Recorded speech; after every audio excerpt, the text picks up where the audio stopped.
Hello friends, welcome you all.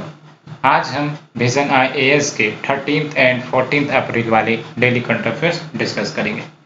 Discuss करने से पहले आपको ये पता है कि प्रीलिम्स के लिए अब 70 डेज ही बचे हैं और इस 70 डेज का प्रयोग आपको जो 365 डेज हैं आपके एक साल में उसके बराबर करना है। यानी कि आपको अपना पूरा दम और ताकत इस 70 दिन में लगा देना है और सिर्फ आपकी एक ही विचार इस 70 दिन में होनी चाहिए कि बस प्रीलिम्स को निकालना है। प्रीलिम्स को निकालना ही निकालना है, यही विचार आपके मस्तिष्क में होनी चाहिए। और अगर कोई नेगेटिव विचार आपको परेशान करती है कि भाई साहब नहीं होगा तो क्या होगा, दुनिया तबाह हो जाएगी, बम विस्फोट हो जाएगा, इस प्रकार के जो आपके विचार अगर परेशान करने का प्रयास करते हैं तो एक ही जवाब आपको देना है, सबको ठीक कर दूंगा बस 70 दिन के बाद। यानी कि जब मैं एग्जाम दे दूंगा सारी समस्याओं का समाधान, इस धरती पर जितनी भी समस्याएं हैं उसका समाधान कर दूंगा बस 70 दिन के बाद। ऐसा इसीलिए क्योंकि ये जो 70 दिन का फेज है आपके मस्तिष्क में विचलन पैदा करने का प्रयास किया जाता है, क्योंकि ये माइंड की स्ट्रक्चर ही यही है। जब आप कुछ अच्छा करने का प्रयास करते हो तो वो बीच में रोड़े अटकाता है। तो यहाँ पर भी आपको चालबाजी से काम लेना है, आपको उसके चालाकी में नहीं फंसना है, आपको उसे अपनी चालाकी में फंसाना हो। और जितने अच्छे से आप उसे फंसा सकोगे अपने जाल में, यानी कि जो आपके निगेटिव थॉट्स हैं, उतना ही आपके जो आगे का समय है वो सदुपयोग में काम होगा। क्योंकि जाहिर सी बात है, हम निगेटिव विचारों पर ख्याल क्यों करें जब हम इतनी मेहनत करते हैं और जाहिर सी बात है दिन रात एक कर देते हैं एग्जाम को क्रैक करने की, तो फिर उस पर हम निगेटिव एनर्जी क्यों लगाएं अपनी फालतू में। कोई उसका बेनिफिट तो होने वाला नहीं है। अगर बेनिफिट होता तो दिन रात वही बैठ के सोचते कि भाई साहब चलो तुम्हारे ही बारे में हम भजन कीर्तन करते हैं, लेकिन ऐसा तो है नहीं।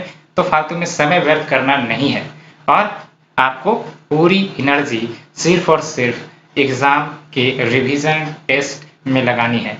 और उसके बाद आप देखना, आप धीरे धीरे सहज महसूस करोगे, आपका जो डर है वो निकलने लगेगा। और अगर आपको ये डर लगता है कि टेस्ट दे दे और टेस्ट देने के बाद स्कोर क्या होगा क्या नहीं होगा, तो इस डर को निकाल दे। अगर कम मार्क्स आएंगे तो फिर बोलो कि हम 2 टेस्ट और दे देंगे, लेकिन तुमसे डरेंगे नहीं, तुम्हारा सामना करेंगे, तुम्हारी औकात ही क्या है। तो इस प्रकार के विचार रखोगे, ये जो एग्जाम से डर है वो धीरे धीरे आपके जीवन से निकल जाएगी। आप सहज हो जाओगे इस तैयारी में और आप मजेदारी से इंजॉय कर सकोगे अपनी इस प्रिपरेशन को। और अभी बस आपको यही फोकस करना है कि जो 70 डेज है, इस 70 डेज का हम कैसे मैक्सिमम यूटिलाइजेशन पॉजिटिव रह कर करें। क्योंकि इस पीरियड में आपको बहुत सारी विचारें निगेटिव आ सकती है, परेशान कर सकती है। एक ही सॉल्यूशन है भाई साहब, धरती पर जो भी समस्याएं होंगी हम 70 दिन के बाद समाधान कर देंगे, अभी मुझे आराम से पढ़ने दिया जाए। तो उसके बाद आपका माइंड समझ जाएगा, क्योंकि उसकी औकात ही यही है कि एक बार समझा दो बढ़िया से, वो समझ जाएगा। अगर आप उससे भागोगे तो आपको परेशान करेगा, तो उसकी औकात उसको समझा दो और उसके बाद आप अपनी तैयारी करो, आगे पढ़ो, कोई दिक्कत नहीं होगी। आप इसको ऑब्जर्व करके देखना। सो इन टूडेज आर्टिकल क्या हमें डिस्कस करना है, तो जो आपका पहला आर्टिकल है वो basically US troops to leave Afghanistan by सितंबर 11। आपको भी पता है यूएस जब से ट्रंप एडमिनिस्ट्रेशन आया था तब से प्रयास में था कि हम जो है अफगानिस्तान से अपने ट्रूप्स को विथड्रॉ कर लेंगे, और अफगानिस्तान पीस डील होने वाली भी बात चल रही थी। सो उसी के जो फर्दर डेवलपमेंट्स है यहाँ पर आपको हाईलाइट दिख रहा है। सो क्या कहा है यूएस ने कि उनके जो ट्रूप्स है उसको अफगानिस्तान से विथड्रॉ कर लिया जाएगा बाय सितंबर 11। एंड ये जो न्यू डेडलाइन आप देख रहे हो, it coincides with the anniversary of 9/11 terror attacks. आपको भी पता है जो वो जो यूएस का वर्ल्ड ट्रेड सेंटर था वहां पर अटैक किया गया था, and the pentagon in the US. तो इनकी जो 20th एनिवर्सरी है उसी का जो दिन है वो रखा गया है।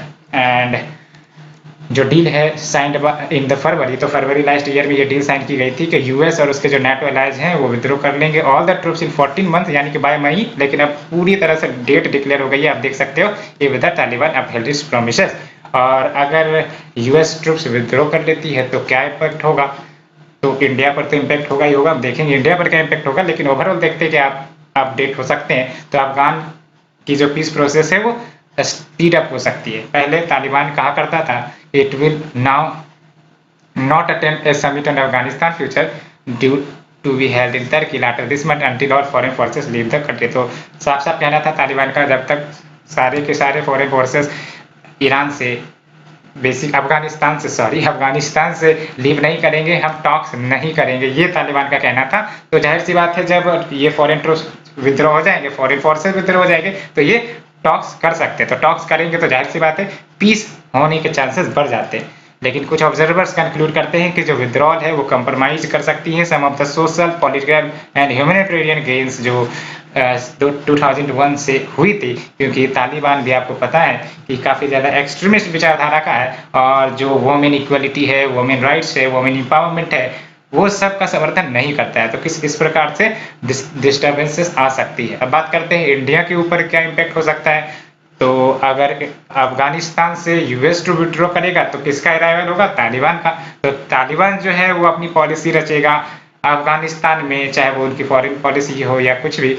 तो डेफिनेटली जो इंडिया की इकोनॉमिक इंटरेस्ट है वो खतरे में आ सकती है इन अफगानिस्तान, क्योंकि भारत अफगानिस्तान में काफ़ी डेवलपमेंट्स कर रहा है, और उसी के लिए भी हम कह सकते हैं चाबहार पोर्ट जो ईरान में बना था वो अफगानिस्तान को कनेक्ट करने के लिए as well as various project जो चल रहे हैं उसको असर प्राप्त हो सकता है, क्योंकि कहा जाता है कि तालिबान जो है नियरली एसोसिएटेड है, बेसिकली पॉजिटिव लिंकेज रखता है विद द पाकिस्तान। तो दिक्कतें आ सकती है ना। तो देख सकते हैं it will also pose huge security threat to India because Pakistan prominence in Afghanistan वो इंक्रीज हो जाएगा, क्योंकि ये जो तालिबान है वो पाकिस्तान के भाई बहन ही हैं। तो देख सकते हो the next is illicit drug trafficking हो सकती है which will threaten the health and wellbeing of the people in the reason and beyond as Afghanistan is a part of golden crescent. और आप हमें बताइए गोल्डन क्रिसेंट में और कौन से दो देश आ जाते हैं। तो आपको बता दें अफगानिस्तान, ईरान और पाकिस्तान, ये तीन जो है गोल्डन क्रिसेंट में आते हैं, जाने जाते हैं ओपियम प्रोडक्शन के लिए। ये क्वेश्चन में पूछा जा सकता है, आपको गोल्डन क्रिसेंट के बारे में पता होने चाहिए। और देख सकते हो अफगानिस्तान में इंडिया का क्या क्या प्रोजेक्ट रहा है, 5 pillars that drive India development partnership with Afghanistan. अगर हम ह्यूमैनिटेरियन असिस्टेंस की बात करें तो देख सकते हो 1.1 million metric ton of wheat का सप्लाई अफगानिस्तान को किया जाता है। And we have the Indira Gandhi institute of child health जो 400 बेड हॉस्पिटल है in Afghanistan caters to the well being of the children from all across the country. तो देख सकते हो ये ह्यूमैनिटेरियन असिस्टेंस भारत की तरफ से अफगानिस्तान को प्रदान किए जाते हैं। इंफ्रास्ट्रक्चर डेवलपमेंट भी भारत ने काफ़ी कुछ किया है। For example 218 kilometre of road आपको ही पता होगा Zaranj to Delaram to help move goods and services to Iran border. और ये जो जरांज डेलाराम है वो बेसिकली चाबहार पोर्ट जो ईरान में है वहाँ से इनको कनेक्ट किया जाएगा सो दैट जो सप्लाई चेन है वो अफगानिस्तान तक पहुँच सके, उसके थ्रू सेंट्रल एशिया तक पहुँच सके। तो ये जो है आपको इंफ्रास्ट्रक्चर प्रोजेक्ट्स बिछाए गए थे। And we have the 220 kilovolt DC transmission line from Pul A Khumri to Kabul and 220/110/20 kV substation at Chitramala. तो ये आपका एनर्जी सेक्टर प्रोजेक्ट आप देख सकते हैं। जो इंडिया अफगानिस्तान फ्रेंडशिप डैम जिसको सलमा डैम कहा जाता है, इसको भी इनिशिएट किया गया है भारत की तरफ से अफगानिस्तान में, है ना। एंड ये जो है जो अफगानिस्तान के जो पॉपुलेशन है उनको सर्व करेगा ड्रिंकिंग वाटर पर्पसेस के लिए। And we have new Afghan parliament जो भारत की कंट्रीब्यूशन से बनाई गई थी, आपको ही पता है। एंड इकोनॉमिक डेवलपमेंट की तरफ भारत क्या कंट्रीब्यूट कर रहा है, तो देख सकते हो भारत काफ़ी प्राइवेट इन्वेस्टमेंट को बेसिकली एक्सप्लोर कर रहा है अफगानिस्तान में। जैसे आपका अफगानिस्तान ट्रेड इन्वेस्टमेंट शो जो 2017 में हुआ था। And 116 new high impact community development project 31 provinces of Afghanistan में लगाए जा रहे हैं। और जब हम बात करते हैं high impact community development project, तो ये वो प्रोजेक्ट होते हैं जो कम्युनिटी की डिमांड पर आधारित होते हैं ना। अगर किसी रीजन में कम्युनिटी डिमांड कर रही है कि भाई साहब हमें एनर्जी चाहिए, तो वहाँ पर आपका एनर्जी प्रोजेक्ट लगाया जाएगा। किसी प्रोविंसेस में हो सकता है डैम के निर्माण की बात का डिमांड चल रहा है, तो वो इस्टेब्लिश किए जा सकते हैं। तो ये होते हैं आपके high impact community development project, यानी कि वैसे प्रोजेक्ट जो कम्युनिटी पर हाई इम्पैक्ट रखते हैं। And we have the connectivity, तो चाबहार पोर्ट आप जानते ही हो। And direct air flight corridor जो इंडिया और अफगानिस्तान के बीच स्टेब्लिश की गई थी 2017 में। और आप हमें बताइए चाबहार पोर्ट आपका क्या पर्शियन गल्फ में है या फिर आपका गल्फ ऑफ अडेन में है, किस में है आपका चाबहार पोर्ट, क्योंकि ये क्वेश्चन के रूप में पूछा जा सकता है। And let's move to the next one. Capacity building की बात करें तो more than 35 Afghan undergoing various training and program जो इंडिया में चलते हैं, एंड 1000 स्कॉलरशिप फॉर एनएम दिए जाते हैं अफगान नेशनल्स को under the Indian council of cultural relation, and 500 Indian technical and economic cooperation slots Afghanistan को दिए जाते हैं annually to strengthen its administration and governance. तो आप देख सकते हो वेरियस डायमेंशन पर कंट्रीब्यूशन भारत के द्वारा अफगानिस्तान के लिए किया जा रहा है, और अफगानिस्तान में अगर शांति स्थापित होती है तो कहीं ना कहीं भारत के लिए फायदा है, अगर अशांति होती है तो कहीं ना कहीं भारत के लिए नुकसान है। सो इस बात को आप ध्यान रख सकते हो। ह्यूमैनिटेरियन असिस्टेंट है, इंफ्रास्ट्रक्चर है, इकोनॉमिक डेवलपमेंट है, कनेक्टिविटी, कैपेसिटी बिल्डिंग। बात करते हैं प्रीलिम्स के लिए आपको क्या याद रखना है, तो जब हम बात करते हैं प्रीलिम्स के लिए आपको अफगानिस्तान का सबसे पहले जो बॉर्डरिंग कंट्रीज है उसका नाम आपको पता होना चाहिए, जैसे ईरान है, पाकिस्तान है, और जो सेंट्रल एशियन कंट्रीज है वो भी आपको याद होने चाहिए, कम से कम 3-4 तो पता हो, सो दैट आप एलिमिनेट कर सके। दूसरा इंपॉर्टेंट बात, कुछ फिजिकल फीचर्स है, जैसे डेजर्ट हो गए, वहाँ पर कुछ फेमस डेजर्ट है, अगर कोई रिवर है जैसे काबुल रिवर है तो वो आपको पता होने चाहिए। और भारत के द्वारा जो कुछ प्रोजेक्ट्स हैं, इंपॉर्टेंट प्रोजेक्ट, जैसे सलमा डैम हो गई है ना, और ये जो रोडवेज हैं 218 किलोमीटर के जरान टू डेलाराम, ये आपको पता होने चाहिए, सो दैट आपके प्रीलिम्स में क्वेश्चन अगर आते हैं तो निकल सके। और let's move to the second one, infant toddler. Toddler मतलब वही होते हैं जो बच्चियां होती हैं उन्हें टॉडलर कहते हैं। Infant toddler and caregiver friendly neighbourhoods training and capacity building programme launch की गई है। तो ये जो आपका infant toddler and caregiver friendly neighbourhood training and capacity building programme है, ये national institute of urban affairs के द्वारा लॉन्च किया गया है in partnership with Bernard van Leer foundation BVLF। और आपको अच्छे से पता होना चाहिए प्रीलिम्स के लिए कि किसके द्वारा लॉन्च की गई है, नीति आयोग के द्वारा नहीं लॉन्च की गई है, national institute of urban affairs के द्वारा लॉन्च की गई है, अच्छे से पता होना चाहिए। एंड जो सिटी ऑफिशियल्स हैं, यंग प्रोफेशनल्स हैं, इनको ट्रेन की जाएंगी for developing young children and family friendly neighbourhoods with in cities in India. तो इसके तहत क्या होगा, जो सिटी ऑफिशियल्स होंगे, यंग प्रोफेशनल्स होंगे, उनको ट्रेन किया जाएगा फॉर डेवलपिंग यंग चिल्ड्रेन, और जो एज होगी चिल्ड्रेन की देख सकते हैं 0 से 5 ईयर्स तक के बच्चियों के डेवलपमेंट के लिए ट्रेन किया जाएगा इन्हें, and family friendly neighbourhoods with in the cities in India. And ये जो ट्रेनिंग है वो डिलीवर की जाएंगी वेल स्ट्रक्चर्ड सर्टिफाइड कोर्स, यानी कि जब ट्रेनिंग कंप्लीट हो जाएगी तो आपको सर्टिफिकेशन कोर्स भी मिलेगा, including the training modules provided online through National Urban Learning Platform and ULP। And अगर हम बात करें NIUA जिनके द्वारा ये प्रोग्राम लॉन्च की गई है, तो ये 1976 में स्टैब्लिश की गई थी, and it is a premier institute under ministry of housing and urban affairs, अच्छे से पता होना चाहिए। एंड ऑब्जेक्टिव क्या है, to research and capacity building for the urban sectors in India. And ये जो इंस्टीट्यूशन है कमिटेड है towards aligning its effort towards achieving sustainable development goals. कैसे, तो all its initiative and program जो इनके चलते हैं वो और नहीं तो क्या, सस्टेनेबल डेवलपमेंट गोल्स को अचीव करने के लिए ही है। एंड अगर हम बात करें NULP की, तो देख सकते हो अंडर द महुआ, यानी कि जो ministry of housing and urban affairs है, it is envisioned as a means of digitally consolidating की स्किल्स एंड नॉलेज जो रिक्वायर्ड है बाय अर्बन स्टेक होल्डर। तो प्रीलिम्स के लिए क्या याद रखनी है, इस स्कीम के बारे में इतना तो जरूर याद होना चाहिए कि नीति आयोग के द्वारा नहीं बल्कि national institute of urban affairs के द्वारा। और ये जो आपका NIUA है बेसिकली ये ministry of housing and urban affairs के अंतर्गत आती है। ऑब्जेक्टिव क्या है इसकी, for research and capacity building for the urban sectors in India. And बस ये ऑब्जेक्टिव याद रखना चाहिए कि city officials and young professionals इनको ट्रेन किए जाएंगे for developing young children and family friendly neighbourhoods with in the cities in India. इतना तो आपको पता ही होना चाहिए। So let's move to the next one, India European Union to resume formal free trade agreement talks in May. तो मई में India और यूरोपियन यूनियन मिलकर फॉर्मल फ्री ट्रेड एग्रीमेंट लाने का प्रयास करेंगे। और ये जो नेगोशिएशंस है यानी कि वार्तालाप on the free trade agreement stall हो गई थी, रुक गई थी मई 2013 से ही, और ये टॉक बेसिकली शुरुआत हुई थी 2007 में, लेकिन 2013 में ये रुक गई और फिर से इसको रिन्यू करने का प्रयास किया जा रहा है। लेकिन क्या इश्यू रही जो रुक गई, क्यों नहीं हो पाया? हम लोग बहुत सारे देश के साथ फ्री ट्रेड एग्रीमेंट करते हैं, लेकिन यूरोपियन यूनियन के साथ क्यों नहीं हो सका? ये इतना बड़ा ब्लॉक है, इनके साथ ट्रेड एग्रीमेंट होने में क्या समस्या आई? तो देख सकते हो यूरोपियन यूनियन का जो डिमांड रहा, बेसिकली इनका कहना था कि भाई साहब ड्यूटी कट करो, यानी कि टैक्स कट करो in the automobiles import, tax reduction करो वाइन्स में, क्योंकि यूरोपियन कंट्रीज आपको पता है वाइन प्रोडक्शन में माहिर है। स्प्रिट्स स्ट्रॉन्ग इंटेलेक्चुअल प्रॉपर्टी रिजिम रखो, सो दैट जो हमारे जो इनोवेशन है उनकी चोरी ना की जा सके या फिर उनका कॉपी ना किया जा सके।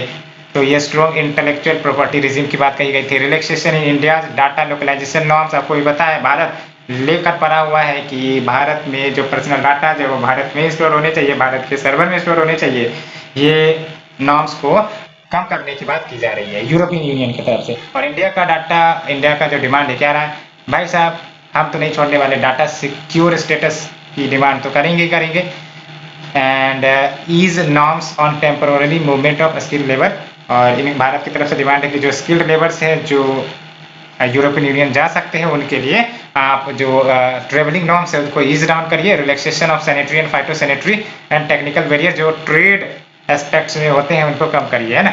सैनिटरी एंड फाइटोसैनिटरी यानी कि कह सकते हो कि होते हैं भारत के द्वारा जो प्रोडक्ट्स एक्सपोर्ट किए जाते हैं, ये जो वेस्टर्न कंट्री है चालबाजी से कहते हैं भाई साहब आपकी क्वालिटी मीट नहीं करते, है ना, इसीलिए आपके जो एक्सपोर्ट है वो हम एक्सेप्ट नहीं करेंगे। तो ये आपके कुछ हो जाते हैं सैनिटरी एंड फाइटोसैनिटरी नॉर्म्स, तो इनको कम करने की बात की जा रही है, क्योंकि इन्हें कम किए जाएंगे तभी तो भारत के प्रोडक्ट बूस्ट हो सकेंगे, एक्सपोर्ट हो सकेंगे यूरोपियन यूनियन में। Also India terminated all its bilateral investment treaties with partner countries, जिसमें आपके यूरोपियन यूनियन मेंबर्स भी थे by March 31, 2070। And European union चाहता है सेपरेट इन्वेस्टमेंट प्रोटेक्शन एक्ट हो इंडिया के साथ, सो दैट अगर यूरोपियन यूनियन के कोई देश इन्वेस्ट करते हैं भारत में तो ऐसा ना हो कि उनके इन्वेस्टमेंट खतरे में आ जाए। कारण कुछ भी हो सकता है ना, अगर खतरे में आ जाए तो उनको प्रोटेक्शन दी जाएगी, उनको आराम से एग्जिट करने का प्रोसीजर दिया जाए, इस प्रकार की बातें की जाती है। तो सिग्निफिकेंस क्या होगा देख सकते हो, जाहिर सी बात है ट्रेड बूस्ट हो सकेंगे। यूरोपियन यूनियन की बात करें तो इंडिया की लार्जेस्ट ट्रेडिंग पार्टनर है, और आप देख सकते हो 80 euro billion worth of trade in goods 2019 में हमें देखने को मिले थे, या फिर कह सकते हो 11.1% of total Indian trade on par with USA, देख सकते हो होता है यूरोपियन यूनियन के साथ एहेड ऑफ चाइना। चाइना में तो भाई साहब ओवरऑल ट्रेड 10.7% का होता है, जिसमें भाई साहब जो चाइना है वो इंपोर्ट ज़्यादा करता है भारत पर, और इंपोर्ट डेफिसिट हमें फेस करनी पड़ती है। And new emerging world order after कोविड-19, ये तो देख ही सकते हो। And European Union seeks to move away from the global supply chain which is overly dependent on China, तो इंडिया जो है एक एलाई बन सकता है यूरोपियन यूनियन का चाइना को बाईपास करके। सो ये थी, और अगर प्रीलिम्स की बात करें तो नो एज सच इंपॉर्टेंट नहीं है, मेंस के लिए काफ़ी इंपॉर्टेंट है कि आपकी इश्यूज है ये आपको पता होना चाहिए, क्योंकि क्वेश्चंस के रूप में पता चल सकते हैं। कॉन्स्ट्रेंट्स आपको पता होनी चाहिए कि कमियां क्या है कि ये इतने सालों से डी लटका पड़ा है ना, और यूरोपियन यूनियन के बारे में आपको पता होना चाहिए प्रीलिम्स के लिए, क्योंकि यहाँ से क्वेश्चन बनते हैं। बात करते हैं नेक्स्ट आर्टिकल की, 13 April how India celebrates its new year. तो 13 अप्रैल की बात करते हैं तो देख सकते हो 13 अप्रैल बेहद ही महत्वपूर्ण डे कह सकते हो, और various states various festivals celebrate करते हैं जो लोकली डिफरेंट नामों से जाने जाते हैं। देख सकते हो जम्मू एंड कश्मीर में जो न्यू ईयर है उसे नवरेह कहा जाता है, पंजाब में बैसाखी, एंड राजस्थान और गुजरात में छेटी चांद, एंड महाराष्ट्र में गुड़ी पड़वा, एंड तेलंगाना, आंध्र प्रदेश, कर्नाटका में उगाड़ी, एंड तमिलनाडु में पुथानुडू, एंड केरला में विशु, एंड असम में बोहाग बिहू, एंड मणिपुर में शजिबू चिरराओबा, एंड वेस्ट बंगाल में पोहेला बोईशाख, क्योंकि पोहेला वैशाख मतलब समझ रहे हो, फर्स्ट वैशाख कहा जाता है वेस्ट बंगाल में, पोहेला वैशाख। एंड क्या याद रखना प्रीलिम्स के लिए, अच्छे से याद रखना फ्रेंड, खासकर स्टेट्स एंड जो आपके फेस्टिवल है, जैसे जम्मू में मैच द फॉलोइंग में पूछ लिया जाएगा आप कंफ्यूज हो जाओगे। जे&के में नवरेह, पंजाब में बैसाखी, राजस्थान गुजरात में चेटी चांद, एंड महाराष्ट्र में गुड़ी पड़वा, एंड तेलंगाना, आंध्र प्रदेश, कर्नाटका में उगाड़ी, एंड तमिलनाडु में पुथनडू, एंड केरला में विशु, अच्छे से याद होने चाहिए friends. So let's move to the next one, reducing risks of zoonosis in food production। ये WHO ने गाइडलाइंस पेश किए हैं। तो ये जो गाइडलाइंस है to reduce the risk of transmission of zoonotic pathogens, या फिर जूनोटिक पैथोजेंस कह सकते हैं, पैथोजेंस वही हो गया आपके बैक्टीरिया, वायरस, फंगी से हो जाते हैं, वो जूनोटिक पैथोजेंस कहलाते हैं। तो जो गाइडलाइंस है to reduce the risk of transmission of zoonotic pathogens to human in food production and marketing chain, उसको प्रिपेयर किया गया है WHO के द्वारा, and world organisation for animal health and UNEP के द्वारा। तो इन तीन ऑर्गेनाइजेशन, एक तरफ आपका UNEP है, दूसरा आपका world organisation for animal health है, एंड जो तीसरा है WHO, इन तीनों ने मिलकर ये गाइडलाइन पेश की है। प्रीलिम्स के लिए आपको पता होनी चाहिए कि ये तीनों बॉडी इन्वॉल्व है। और जब हम बात करते हैं जूनोसिस की या फिर जूनोटिक पैथोजेंस की, तो ये आपका इन्फेक्शियस डिजीज होता है जो बेसिकली नॉन ह्यूमन एनिमल से ह्यूमंस के तरफ पहुंचता है। ये जो आपके कोविड है क्या है, ये जूनोटिक डिजीज ही तो है ना। नॉन ह्यूमंस में मौजूद थे, यानी कि वो कोई एनिमल स्पीसीज हो सकती है, एंड वो फिर ह्यूमंस में ट्रांसमिट हो गए और अल्टीमेटली ह्यूमन टू ह्यूमन आपका ट्रांसमिट होता चला गया। तो वही मैंने बोला, zoonotic pathogens can be bacterial, viral और parasitic, and even though the guidelines underscore की देयर इज नो एविडेंस की consumption of food is implicated in the transmission of pandemic, है ना। ये अभी तक साबित नहीं हुआ कि consumption of food relates to the transmission of pandemic यानी कि कोविड-19। हाउएवर इट अर्ज द गवर्नमेंट कि ट्रेड को अभी सस्पेंड किया जाए in live caught wild animals, है ना, क्योंकि इनको लगता है कि कोविड-19 इनसे स्प्रेड हो सकता है और the mammalian species and shut down of food market that sell them, है ना। तो पेंडेमिक को एंड करने के लिए इस प्रकार के सजेशन दिए गए इसमें, एज वेल एज bolster या strengthen the regulation to improve the standards of hygiene and sanitation. And ये जो गाइडलाइंस है are in line with the concept of one health, and one health आपको पता होना चाहिए, पूछ लिया जाएगा recently some time the concept one health refers in news. क्या है भाई साहब, तो बेसिकली आप देख सकते हो the term one health was first issued in 2003 से 4, और इसके तहत क्या होता है कि under the concept one health it recognises की जो हेल्थ है ह्यूमन बींग्स की वो कनेक्टेड है health of animals and health of environment से, यानी कि अगर इन्वायरमेंट की हेल्थ अच्छी रही, एनिमल्स या फिर जो आपका एनिमल इकोसिस्टम है उसका हेल्थ अच्छा रहा तो ह्यूमन बींग्स भी अच्छा रहेगा, है ना। And is relevant for food safety, controlling zoonosis and antibiotic resistant. आपको अच्छे से पता होना चाहिए वन हेल्थ कंसेप्ट क्या है ना। वन हेल्थ कंसेप्ट यानी कि ह्यूमन बीइंग की हेल्थ अच्छी रहेगी जब एनिमल्स या फिर जो एनिमल इकोसिस्टम है या फिर एनवायरनमेंट की हेल्थ है वो दोनों अच्छी होगी तो। And it was associated with the emergence of severe acute respiratory disease SARS, जो आपका 2003 में आया था, उसके बाद से ये कंसेप्ट जो है लाया गया था, as well as subsequent avian influenza H5N1। तो ये आप देख सकते हैं, और इंटीग्रेटिव हेल्थ मैनेजमेंट देख सकते हो, प्रिवेंशन हैगा, यानी कि पहले बात तो ये कि डिजीज को स्प्रेड होने ही नहीं दिया जाए, प्रिवेंट किया जाए कि भाई साहब इस प्रकार की स्थिति ना आए, जिस प्रकार की स्थिति अभी देख रहे हो आप कोविड-19 की, तो उसको आने से ही पहले रोक दिया जाए। दूसरी बात, जब आ गई तो उसको इंटरवेंट करके खत्म किया जाए, एक्शन लिया जाए। और तीसरी इंपॉर्टेंट बात, जो आपका पोस्ट रिकवरी होगा, रिकवरी और रिहेबिलिटेशन, इस पर भी ध्यान दिया जाए, क्योंकि आप देख सकते हो काफी बड़ी समस्या इस प्रकार की इन्वायरमेंट में अभी देखने को मिल रही है, जहाँ पर लॉकडाउन जैसी स्थिति ने जो आपकी इकोनॉमी है या फिर जो लोग हैं उन सबको परेशान कर दिया है। तो इस प्रकार की स्थितियां फिर से ना आए, इसलिए रिकवरी, रिहेबिलिटेशन, प्रिवेंशन, इंटरवेंशन ये सब जरूरी है। एंड देख सकते हो, and let's move to the shorter news.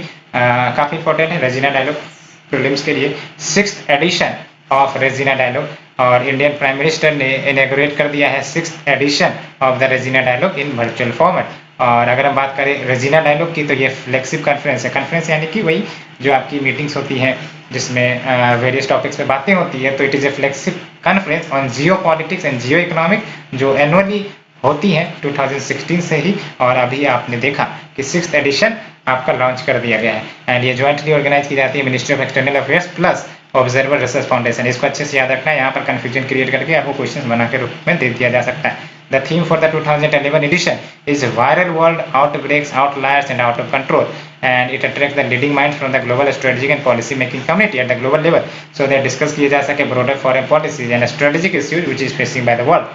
And next आपका systematic risks in Indian banks remains high, ये आपका S&P जो आपका रेटिंग एजेंसी है बेसिकली इन्होंने कहा है ना।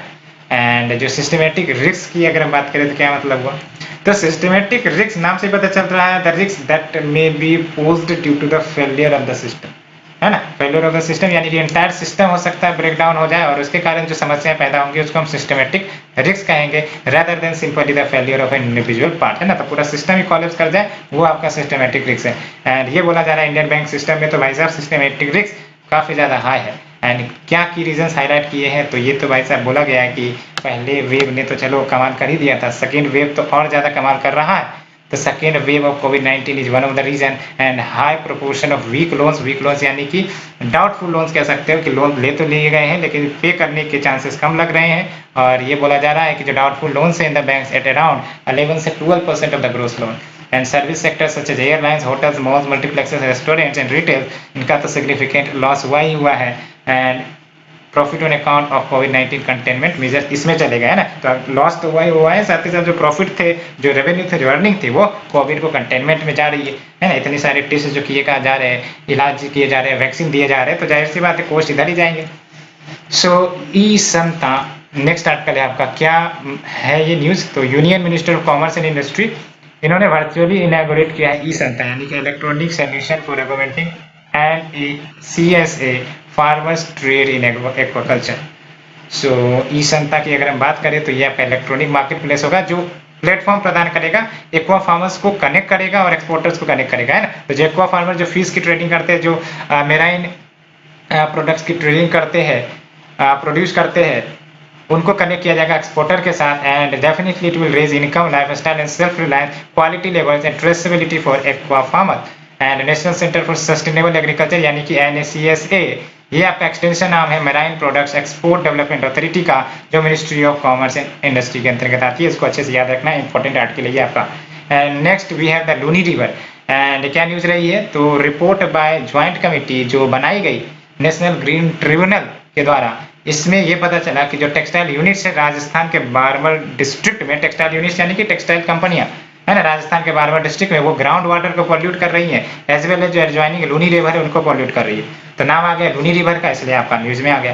तो लूनी रिवर की बात करें तो EP हर्बल रिवर है। एंड आप हमें कमेंट सेक्शन में बताइए EP हर्बल रिवर का मतलब क्या होता है। और ये लोकेटेड है to the western side of the Rajasthan state, है ना। तो राजस्थान इधर है, राजस्थान का एरिया लेट से ये है, तो राजस्थान के वेस्टर्न साइड में आपको लूनी रिवर फ्लो करती है। एंड इनका ओरिजिन आपका कहाँ है, अरावली रेंजेस से निकलती है and nearby the Pushkar valley. And prominent tributaries of Luni की बात करें, आपको याद रखना है Jawai, Sukri and Jojari. And Luni meets its in the barren located in the north eastern part of marshland called Rann of Kutch in Gujarat without flowing into the larger water body. आपको पता होना चाहिए लूनी जो है अपना वाटर ड्रेन करती है इन द इनलैंड ड्रेनेज, क्योंकि ये समुद्र यानी कि अरावली सी से नहीं मिल, अरावली नहीं अरेबियन सी से जाके ये नहीं मिलती है, ये इनलैंड में ही आके ड्रेन कर जाती है। And let's move to the next one, Indian rhino vision 2020। तो क्या न्यूज रहा है, 2 एडल्ट 1 हॉर्न रिहेनोस, इनको ट्रांसलोकेट किया गया है from the Pavitra wildlife century से मानस नेशनल पार्क। तो न्यूज यही रही है, 2 एडल्ट 1 हॉर्न रिहेनोस ट्रांसलोकेट की गई हैं from Pobitora wildlife sanctuary to Manas national park under the aegis of Indian rhino vision 2020। तो अगर हम बात करें इंडियन रिहेनो विजन 2020 की, तो ये ज्वाइंट प्रोग्राम है किसका, अच्छे से याद रखना है, ज्वाइंट प्रोग्राम है किसका, असम फॉरेस्ट डिपार्टमेंट का, world wildlife fund for nature का, याद रखना है, यहाँ पर IUCN नहीं है आपका, है ना, world wildlife fund for nature India and the international rhino foundation. अच्छे से याद रखना है, ज्वाइंट प्रोग्राम है असम फॉरेस्ट डिपार्टमेंट का, world wildlife fund for nature plus international rhino foundation. And it was designed by rhino task force 2005। और गोल देख सकते हो, और गोल तो और अच्छे से याद रखने हैं आपको, to achieve rhino population to 3000, कहाँ पर, in 7 protected areas of Assam. याद रखना क्या गोल है, to achieve rhino population to 3000 in 7 protected areas in Assam and to reduce the risk to the rhino population from poachers. कैसे, तो by splitting the population in multiple park. And next we have the Russia's कोविड-19 vaccine Sputnik 5, इसको approve कर दिया गया भारत में for the emergency use in India. और आपको ही पता है केस कितने तेजी से बढ़ रहे हैं, ऐसे में वैक्सीन की जो अवेलेबिलिटी है उस पर खतरा आ रही थी, इसलिए मल्टीपल वैक्सीन की जरूरत भारत को है और इसने अप्रूवल दे दी है। तो अगर हम बात करें स्पुतनिक 5 की, तो ये adeno viral vector based vaccine है, याद रखना है बस आपको, adeno viral vector based vaccine. And vectors की बात करें तो वैक्यूज होते हैं, वेक्टर्स यानी कि जो स्प्रेड करने वाले जो आपके होते हैं उसको वेक्टर्स कहते हैं, which can induce a genetic material from another virus into a cell। and ये जो वैक्सीन है, it is based on heterologous recombinant adenovirus approach। and ये क्या करता है, इसके तहत वीकेंड वायरस को बेसिकली इन्फ्यूज किया जाता है बॉडी में to stimulate an immune response, much like serum institute of India का जो कोविशील्ड है। एंड एडिनो वायरस की बात करें तो non envelope double stranded DNA virus, याद रखना डबल स्ट्रैंडेड DNA वायरस होता है आपका adenovirus, and non enveloped होता है, first discovered in the human adenoid tissue 1953 में। And they are considered as excellent vectors for delivering targeted antigens to the mammalian host. तो ये थी friends आज की डिस्कशन, होप आप लोगों को पसंद आई होगी। एंड अगर पसंद आ रही है तो प्लीज लाइक शेयर सब्सक्राइब जरूर करें। Thank you friends, thank you very much.